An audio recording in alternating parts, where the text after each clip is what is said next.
राजा और उसकी दो पत्नियां।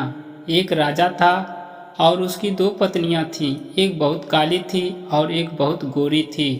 जो गोरी थी उसको अपने गोरेपन का बहुत घमंड था और जो काली थी वह बहुत भोली थी। उन दोनों में एक समानता थी कि उन दोनों को कोई संतान नहीं थी। राजा बहुत दुखी रहता था क्योंकि उसको लगता था कि मेरी भी कोई संतान होनी चाहिए। राजा अपनी दोनों पत्नियों से बहुत प्यार करता था, पर राजा की फेवरेट पत्नी गोरी वाली थी, लेकिन उसने कभी भी दोनों पत्नियों में भेदभाव नहीं किया। राजा की जो गोरी पत्नी थी वह बहुत घमंडी और झगड़ालू थी। घर के सब काम राजा की काली पत्नी से करवाती थी और वह बेचारी सब काम कर लेती थी, पर राजा को कुछ नहीं बताती थी। एक दिन राजा की दोनों पत्नियों का बहुत बड़ा झगड़ा हुआ और राजा की गोरी पत्नी ने काली पत्नी को महल से निकाल दिया। काली रानी ने राजा को सारी बातें बताई और राजा उसे कहने लगा कि मैं तुम्हारे लिए अलग महल बना दूंगा, तुम उस महल में रहना। फिर राजा ने महल के सामने छोटा महल बनाया और उस घर में काली रानी को रहने को बोला। एक दिन राजा दूसरे राज्य में घूमने के लिए जा रहा था तो उसने अपनी दोनों पत्नियों से कहा कि तुम दोनों को क्या क्या सामान चाहिए मुझे बता दो, मैं तुम दोनों के लिए लेकर आऊँगा। तब राजा गोरी पत्नी के पास गया और उसे कहने लगा कि तुम्हें बाजार से क्या चाहिए, तो वह बोली मुझे मेकअप का सारा सामान चाहिए। फिर वह काली पत्नी के पास गया और उसे कहने लगा कि तुम्हें बाजार से क्या चाहिए। फिर वह राजा से बोली कि मुझे एक छोटा बंदर चाहिए।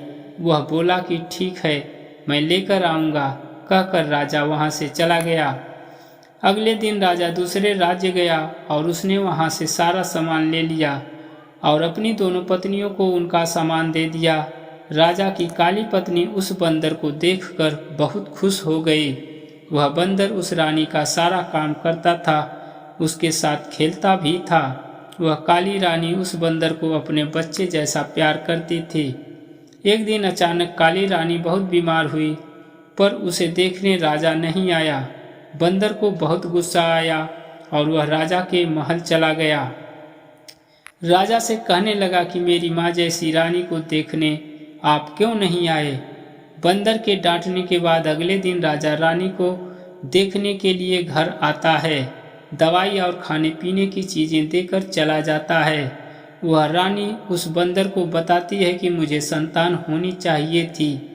वह बंदर उस रानी को बोलता है कि आप टेंशन मत लो, आपको संतान जरूर होगी, मैं भगवान से प्रार्थना करूँगा। अगले दिन वह बंदर घर से गेहूं का आटा लेकर मंदिर जाता है और गेहूं के आटे को कूदता है और उसमें 2 आँखें, 1 नाक, 2 हाथ, 2 पैर ऐसे बनाता है और भगवान से प्रार्थना करता है।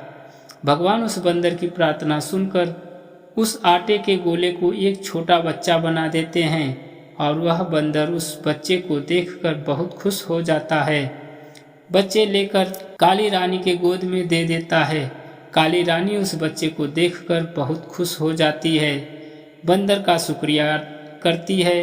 राजा को खबर मिलती है कि काली रानी को बच्चा हो गया। राजा बहुत खुश हो जाता है, उसकी खुशी का कोई ठिकाना नहीं रहता। ढोल नगाड़े लेकर रानी के घर जाता है, उसे महल आने के लिए कहता है। काली रानी खुशी से अपने बच्चे को लेकर महल जाती है और राजा उस गोरी रानी को घर से निकाल देता है और काली रानी को अपने पास रख लेता है।